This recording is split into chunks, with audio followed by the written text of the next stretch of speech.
Another firefighter dies in the Auto-Kok blaze. Exit polls suggest Brexit vote will be close. And tornado kills dozens of people in Jiangsu province.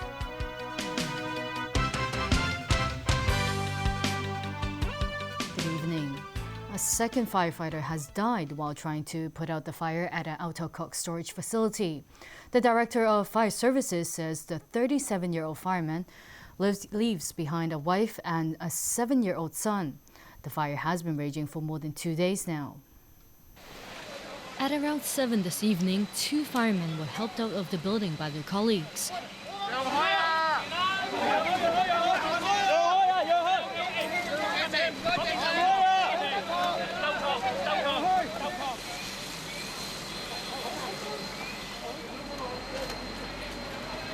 Another firefighter who was overcome with emotion was put on a stretcher and placed into an ambulance.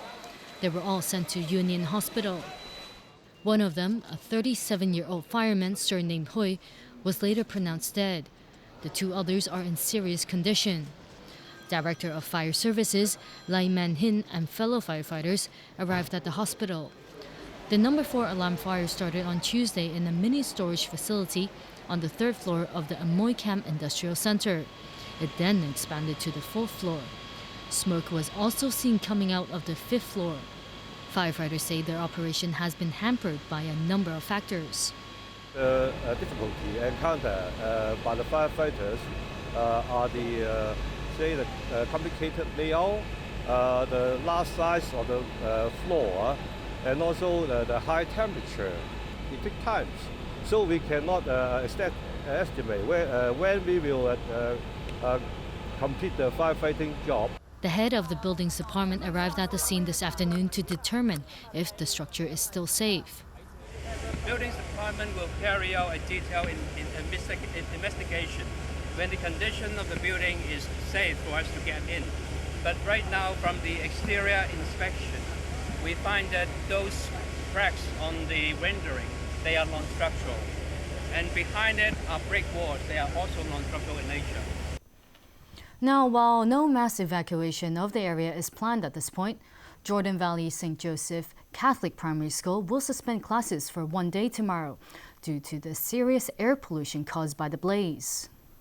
Till the news now, 51 people died and dozens were injured when a powerful tornado ripped through China's Jiangsu province today. The city of Yangchang took the worst of the beating, leaving a battery of buildings destroyed. Local footage showed people carrying the injured to hospitals. Cars and trucks flipped over, streetlights snapped in half, and electricity towers lying in ruins. Hail the size of golf balls also wreaked havoc in the area. Meantime, severe flooding in southern China killed at least 22 people and left 20 missing earlier this week. Police in Germany have just shot and killed a gunman who opened fire at a movie theater. Witnesses say the armed man was wearing a mask when he fired off at least 1 shot and took hostages inside the Kinopolis cinema in Wernheim. Heavily armed police surrounded the cinema before storming the complex. No word yet on the gunman's motive or if anyone was injured. Voters in Britain are deciding whether the country should remain in the European Union, a historic referendum that has exposed deep rifts over issues of sovereignty and national identity. Opinion polls taken right before the vote indicated the outcome is far too close to call. That has people nervous, not just in the UK, but around the world. Tony Saban reports. After months of cut and thrust, emotionally charged debates, and at times vicious campaigning, it was finally time for Britons to decide their European fate today. Perhaps a portent of things to come, the heavens poured across much of the country as voting stations opened this morning. Most opinion polls put the Leave and Remain camps neck and neck at the end of a campaign which has been dominated by immigration, the economy, and shaken by the murder of a pro-EU MP just last week. The Leave campaign, headed by former London Mayor Boris Johnson and backed by UK nationalists such as Nigel Farage, says Britain's economy would benefit from a Brexit, or exit from the EU. I feel that there's a lack of democracy in the European Union and the decisions are taken at a level that's too far away from the ordinary members of the Union, so that's why I voted to leave. Meanwhile, British Prime Minister David Cameron, who has led the Remain campaign, put on a brave face today as he walked into the polling station with his wife to cast his vote. His political future could well depend on the outcome of the plebiscite. Cameron, supported by a host of politicians, business leaders, thinkers and celebrities, says a Brexit would be disastrous for the economy and see the UK's status diminished around the world. I think there are a lot of benefits from being in the European Union, and I think in order to make decisions alongside other countries, we need to be sitting around the same table. Turnout is considered critical in the vote, as polling suggests there are many undecided voters. A large turnout will favour the Remain campaign, as those who waver at the end tend to go for the status quo. Those favouring Leave also tend to be more committed. Traders, investors and companies are preparing for volatility on the financial markets, whatever the outcome of a vote that both reflects and has fuelled an anti-establishment mood also seen in the United States and elsewhere in Europe. The polls are open until 10 p.m. local time, with the results coming in tomorrow morning. Until then, Britain and the world waits and holds its breath. Tony Sabine, TVB News. How does the huge Chinese community in Britain feel about the referendum? And what is the impact of the vote on Chinese investment? Diana Lim reports from London. What did you vote? Remain. David Sear runs a supermarket in London. Most of the items on the shelf are from Asia, Japan, China, Hong Kong. Southeast Asia. If the pound goes down by 10%, we need to put up the price. Also, as a food wholesaler, David expects restaurants would suffer the same fate and there'd be fewer EU tourists. I think it will remain, to be honest. Yeah, because a lot of people are quite concerned about the economy. Chinatown leaders say Brexit will also cause severe labour shortages in Britain. If you go into a lot of shops, hotel business, all the food retailers, the majority of them actually from Europe. Hong Kong-born Lawrence Lee has been a dentist in London for decades. He acknowledges Brexit advocates' worries about immigrants. There'll be less jobs, and also the wages will be drive down. If there's immigrants in, they'll be creating problem to the society. Now, I do think that most of the Chinese, they understand that, if England opts out, the economy will be hit.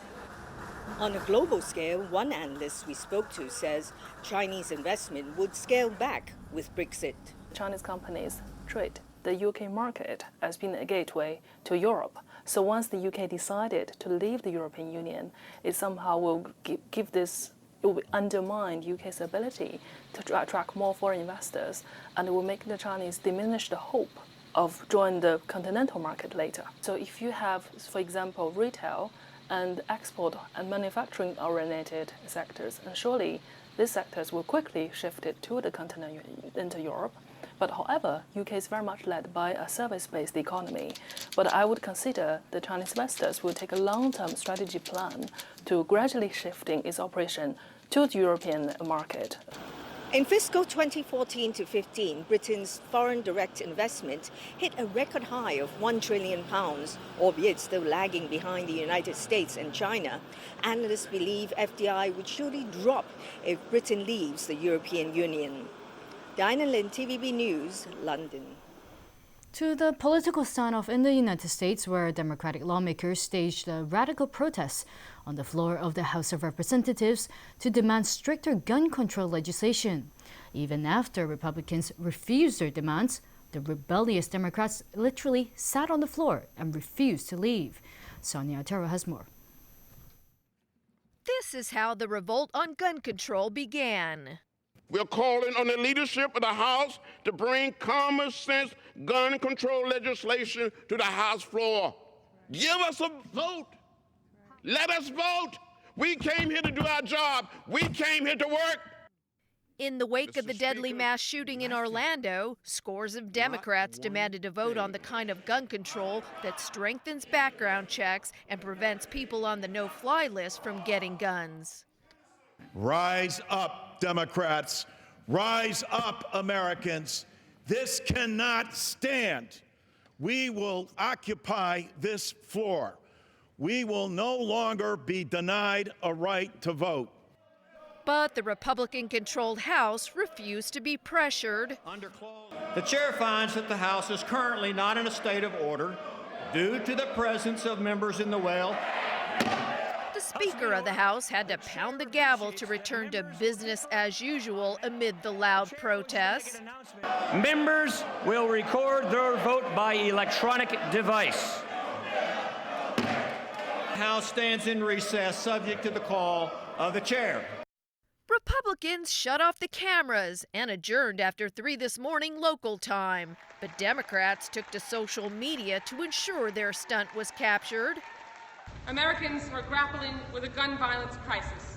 I'm rising to say, Mr. Speaker, turn on this microphone. Call these Republicans up on the phone and tell them we want to vote. No bill, no break. No bill, no break. No bill, no break. The White House called the overnight sit-in a wake-up call. I think they're showing the kind of frustration and even anger that people around the country have about the inability of the Republican-led Congress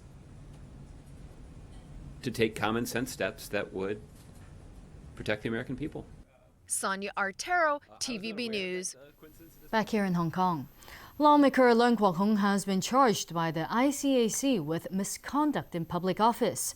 Leung is accused of failing to declare a payment of $250,000 given to him by media tycoon Jimmy Lai back in 2012.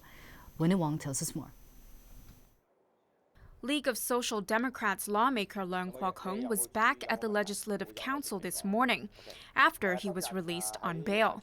His arrest comes less than a month before the nomination period begins for the LegCo election in September. Asked about the case, Leung had this to say. If you're out to get someone, you can always find a reason. He pointed out that it's been 2 years since the ICAC first went to his home to search for evidence, and they decided to charge and arrest him now. Even the blind can see what's going on, he said. The ICAC has charged Leung with 1 count of misconduct in public office. The anti-graft body accuses him of failing to declare or disclose a payment of $250,000 from media tycoon Jimmy Lai through his right-hand man, Mark Simon, in 2012. Last year, an independent LegCo committee spent months investigating whether Leung had broken any council rules when he failed to declare hundreds of thousands of dollars in payments he received from media tycoon Jimmy Lai. Finally, in December, the committee decided Leung was not guilty.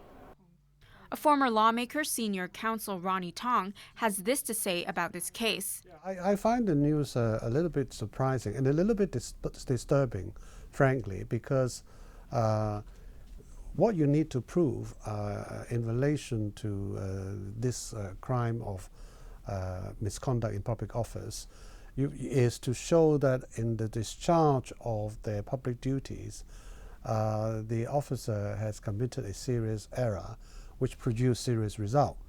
But from the point of view of LegCo, if you had neglected to declare